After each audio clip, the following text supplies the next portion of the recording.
Every year, over 5 million tons of non-hazardous medical waste, equipment, and supplies are disposed of in landfills. And that got our attention.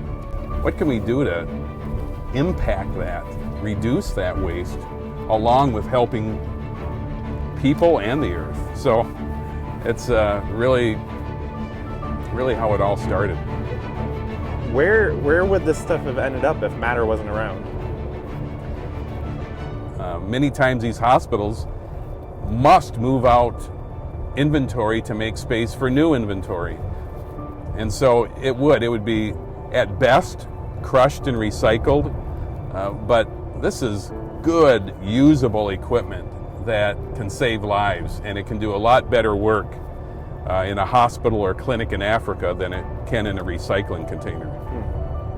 So when you look at it, over 5 million pounds, we were looking at different ways to describe that, and one way is that it would fill 2.5 football fields full of medical supplies and equipment.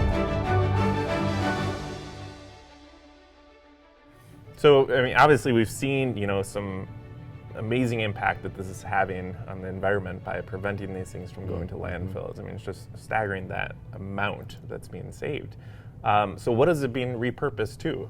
Right. No, good question. I mean, environmental is a big part of it, but saving lives is really the other point that we put a lot of effort into. These supplies, for instance, and equipment, it comes in by the pallet load, and we take that, sort through it, and find the right items that we need for our projects, and in those cases, it literally saves lives. Mm-hmm. Tell me a little bit about that, because I mean, we're talking about these millions of pounds. Right. It's hard to kind of focus in on one single impact. Do you have any Right. instances like that? Yeah, of course. Some of the simple things that we get in are wound care supplies, different basic items, but these basic items are not in remote hospitals and clinics around the world. One case in particular is in Haiti. We work with a partner nonprofit, Real Hope for Haiti, and they had a situation where a little boy, 5 years old, was thrown against a rock during a real violent windstorm. He really gruesomely had gashes all over his head. His father was trying to care for him, kept him overnight, woke up the next morning and with severe infection. So he carried his boy 4 miles to come to the clinic.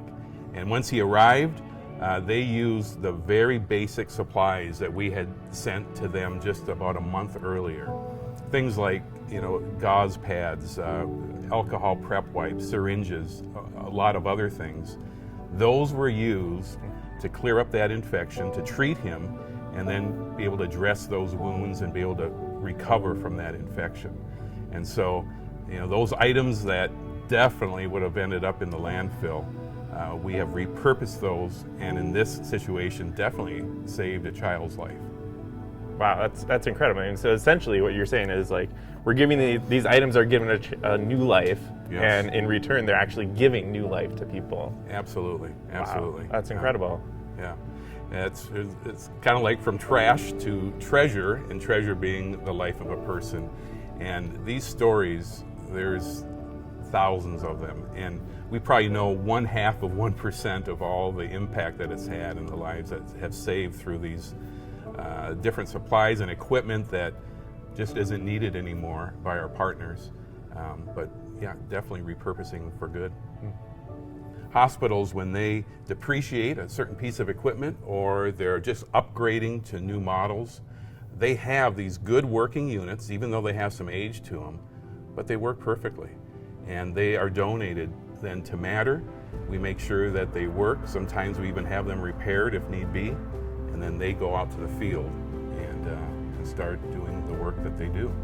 And so a lot of these hospitals that they would be going to in the field, they wouldn't have this type of equipment? Right. Even basic things. For instance, I remember a team that went to Senegal a few years ago, and they were visiting hospitals, specifically a hospital that they were going to help in equipping. And one of the sights that they saw that really struck them was the maternity ward. And here they had newborns that were under light bulbs, 100-watt light bulbs that were giving them warmth. And that was a real disturbing sight, but one of just reality. At least they had a light bulb to do that. But that was one of the main items when they came back and we started procuring items for that hospital, is we were able to make sure that we had baby warmers that we sent. Warmers that could be monitored at the right temperature, safe, and we sent several of those over for that very need. So it's usually things that are seen on the field, and not to say anything against our doctors and partners that are on the field. They're working with what they have, and they do an incredible job. We are there just to equip them, just to do better work. That happens on a continual basis. That's so cool to hear, the ability to respond, and then to the needs that come up is really encouraging.